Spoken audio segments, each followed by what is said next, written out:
But mashallah, very nice to see a lot of youth here today as well, and many young brothers as well, and especially my heart was enlightened today by seeing the youngsters, how they recited the beautiful Naat of the Messenger sallallahu alaihi wasallam. I remember Naat means praise, so Naat does not only mean when you sing in a tune, when you're giving a speech as well. This is also Naat of the Messenger sallallahu alaihi wasallam. So the young brothers who even spoke about Islam and spoke about our religion and spoke about the greatness of the Messenger sallallahu alaihi wasallam, may Allah subhanahu wa ta'ala grant them, the sisters who spoke as well, a long life, and grant them the ability till the final breath to praise and speak about the Messenger sallallahu alaihi wasallam. Today, on the invitation of the al-Lawh Society, I have come here to meet all of you and also to share some of my thoughts with you, as well as mainly to share some ayat of the Quran,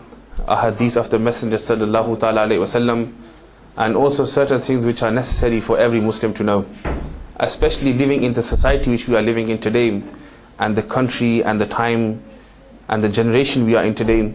It is very necessary for us to know and understand our grassroots firstly, and also along with this, that Islam is a religion which has been from Hazrat Adam alayhi wasallam, but obviously from the ummah, that we are from the ummah of the Messenger sallallahu alaihi wasallam. It is not a religion which has only existed for nearly 100 or 200 years or 300-400 years, but it's been over 1400 years that when the Messenger sallallahu alaihi wasallam announced prophethood. And from then on, Islam has been propagating from the valleys of Makkah al-Mukarramah to the blessed winds of Madinah al-Munawwara, along through the whole of the Arab world, through the subcontinent, and now with the grace of Allah to the Western world as well. But Islam has not started in the Western world, and Islam did not start from the subcontinent. Islam did not start from some ulama, some scholars from the subcontinent. Islam did not start from some scholars from the Middle East. Islam did not start from some Bedouins from Saudi Arabia, but Islam was given to us by the Messenger sallallahu alaihi wasallam, and the Sahaba Ikram, the blessed companions of the Messenger sallallahu alaihi wasallam, gave their lives for us. So Islam is brought to us today, but unfortunately we are facing a time, some tribulations and some obstacles, which inshallah we will always come over, and we have been coming over them, and inshallah we will continue to come over them.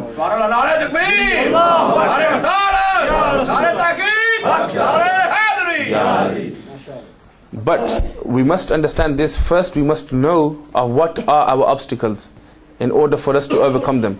Until we do not recognize and until we do not understand what are our obstacles, what are the tribulations that we face, what are the problems that we face in the society we are living in today, we will not be able to overcome them.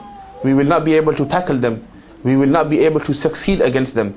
Therefore, today, in the time that I have, inshallah, I will try my level best to speak to you from the Quran and from the ahadith, and also mention to you certain points which are necessary for you to know. And inshallah, I take this and I ask Allah subhanahu wa ta'ala also to grant us all the ability to open our hearts, and in our hearts to try to clean our hearts in such a way that the light of Allah and the light of the Messenger sallallahu alaihi wasallam shines in our heart in such a way that then whoever sees us, he will want to become like us as well. He will want to become part of the rightly guided people. And the rightly guided people, who the Messenger sallallahu alaihi wasallam himself said, when he was asked by the companions that, Ya Rasulullah sallallahu alaihi wasallam, who will be the rightly guided people that will receive heaven? And the Messenger sallallahu alaihi wasallam replied that my ummah, my nation, will be divided into 73 different sects, 73 different groups. Kulluhum finnar. All of them will go to hellfire. All of them will go into hell, except one. Illa millatan wahida, except one. And when the Sahaba Ikram asked, Man hiya ya Rasulullah sallallahu alaihi wasallam, the Ya Rasulullah, who are they? The Sahaba Ikram, the companions about whom Allah subhanahu wa ta'ala radiyallahu anhum wa radu an, that they are already, Allah Ta'ala is pleased with them already, and they are pleased with Allah. They are satisfied with Allah, Allah is satisfied with them. Wa kullum wa'adallahu al-husna, and Allah subhanahu wa ta'ala has promised all of them heaven already. So for the Sahaba Ikram, it was not necessary to ask. Because Allah subhanahu wa ta'ala had already granted them heaven. So Allah subhanahu wa ta'ala had already given them the promise of heaven. Allah subhanahu wa ta'ala had already given the announce to the Messenger sallallahu alaihi wasallam that Allah subhanahu wa ta'ala is satisfied with all them. Radiyallahu anhum. Allah subhanahu wa ta'ala is satisfied with all of them. Waradu an, and they are satisfied with Allah. So there was no need for the companions to ask. But the reason why the companions asked was to clarify for the people that will come after. For people like us. So we know where to stand and with which people to be with. And when the Messenger sallallahu alaihi wasallam replied that my companions, when all will be going to hell and one will be going to heaven, one will be on the right path, and they will be who? Those who follow my sunnah, those who follow me, and those who follow my companions. And further on, when this was asked for more elaboration and more wazahat, when this was asked, more elaboration was needed upon this, and out of the companions, look who this question was put forward to. Hazrat Mawla Ali radiyallahu ta'ala anhum, who is the master of the awliya, who is the king of the awliya, and who is amongst the Khulafai Rashideen, and also who is the fourth rightly guided Khalifa of the Messenger sallallahu alaihi wasallam, and also the fourth greatest person to step on this earth after the messengers and after the prophets. When he was asked about this question, and the beauty about this point is, and the beauty about this narration is as well, that you can find this in the books of Shias as well. In Shia's books you can find this, and you can find this in Usul-e-Kafi as well, which is the most mu'tabar, which is ranked, the highest ranked book after the Quran according to the Shias. In there, when Hazrat Mawla Ali radiyallahu ta'ala anhu was asked in the Jamia Masjid al-Kufa, which was the capital of Iraq at that time, when he was asked, the Ya Ali radiyallahu ta'ala anhu, when the Messenger sallallahu ta'ala wasallam said that those people who follow my path and the path of my companions, they will be going to heaven. Who are these people? Is there any name and identity that these people have been given? Is there any identity that we can recognize these people by? Because by following the sunnah, anyone who has a beard, anyone who has a imama, anybody who wears a jubba or dresses Islamically, he is following the sunnah. Anybody who may follow something of the companions, he is following the companions. So this is more of an open, a mutlaq statement. But Ya Ali, give us a statement, give us something which will be able to, which we can use to recognize people. That who are those people who are following the sunnah? Because anyone who has a beard, anybody who is wearing a topi, anyone who is wearing a hat, imama, he can say I am following the sunnah, like we have people today. Anybody who is saying that I love Abu Bakr Siddiq and has the Umar, Usman and Ali, he can say I am loving the companions, I am following the companions.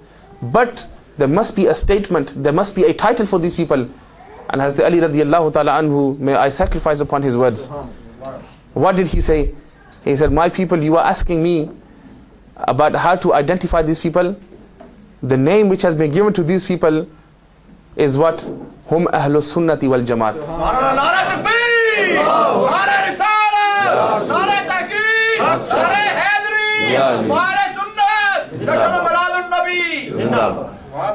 The ahlus sunnah wal jamaat. So Allah subhanahu wa ta'ala has greatly blessed us that when we call ourselves Sunni, when we call ourselves a part of the Ahlul Sunnah wal Jamaat, is not a title or a name made by somebody, by a Maulvi or by a scholar who has come 100 to 200 years from today. Like we have those people who call themselves by names which have only come to them, who have only come into existence maybe for 100 years, 150 years, 200 years. But subhanallah, how greatly Allah subhanahu wa ta'ala has blessed us that we are amongst that Jamaat, amongst that group, amongst that saved group. The Firqatun Najiyah, we are amongst that saved group, the name which the Messenger sallallahu alaihi wasallam gave himself, and the name which Hazrat Mawla Ali radiyallahu ta'ala gave himself. So we ask Allah subhanahu wa ta'ala to give us death with the Ahlus Sunnah wal Jamaat as well. Now